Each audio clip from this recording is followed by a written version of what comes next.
Hey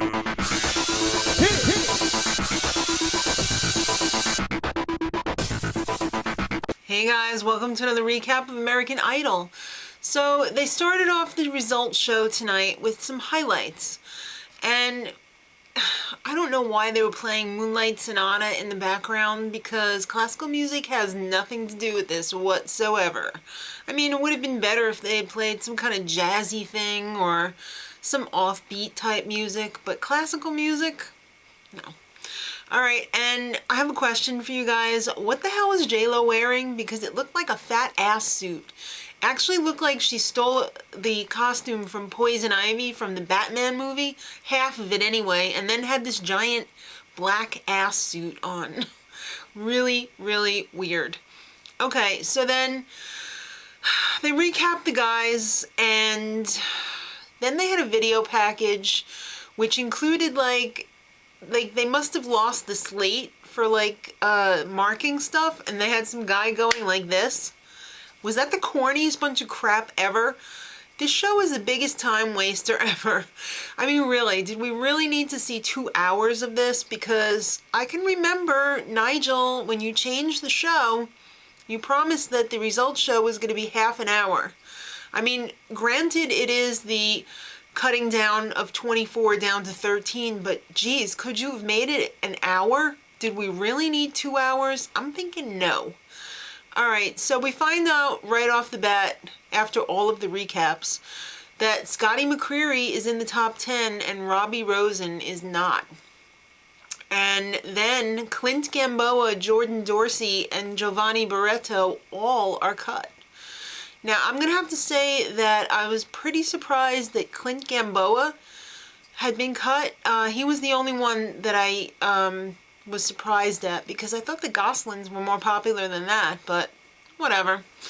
So then they do the same thing that they did for the men for the ladies. So they had a ladies recap package, and then a ladies clap package without the claps. I think they wised up and they took out the... That was so stupid. I don't know why they did that. So we find out that Pia Toscana, or Toscano, I'm sorry, I don't know which one it is, and Lauren Elena are both in the top 10. No surprise there. Hello, have you been watching the show? And we find out that Tatanisa Wilson and Julie Zarilla are both a no. I'm not surprised. They both stunk last night. Oh, well, they didn't stink. They just weren't as good as everybody else. Kendra Chantel is a no. Ashton Jones is a no. I'm a little surprised at that one. And Karen Rodriguez is a yes. Gee, I guess turning the lyrics into Spanish really paid off, considering that a lot of the people in the United States speak Spanish. So guess who's voting? Alright, so Jacob Lusk and Casey Abrams were both a yes, and Tim Halpern was a no. No surprise there, again. I mean, this was the show of absolutely no surprises, pretty much, except for Gosling Boy. Alright, Naima Adedapo was a no. Thea Magia was a yes. Duh. Everybody's going crazy for her. And Lauren Turner was a no, which is unfortunate because I think she had something interesting to add to the competition, but again, I'm not surprised. Then they trotted out Brett Lowenstern and Paul McDonald.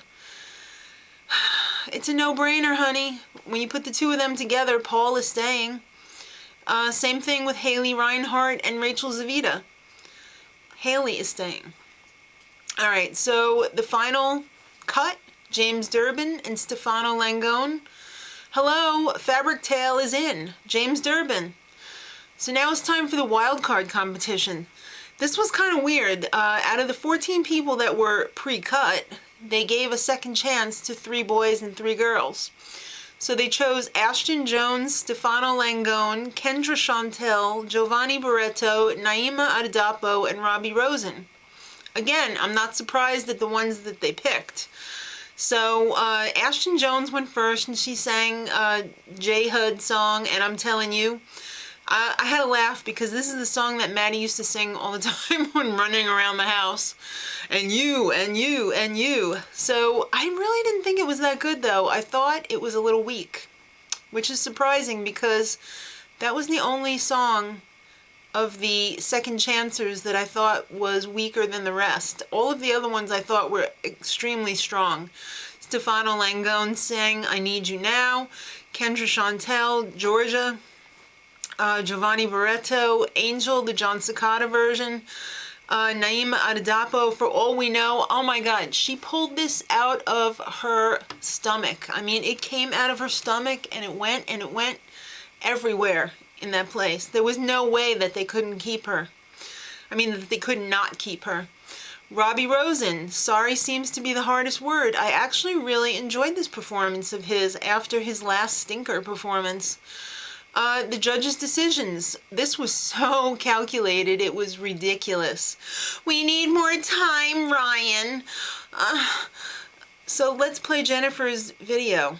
Like you didn't know that was coming. They only hyped it for the last couple weeks. Where did you think they were going to put it in? Oh, I hate that when they were like, we need more time, Ryan. We haven't come to a decision yet.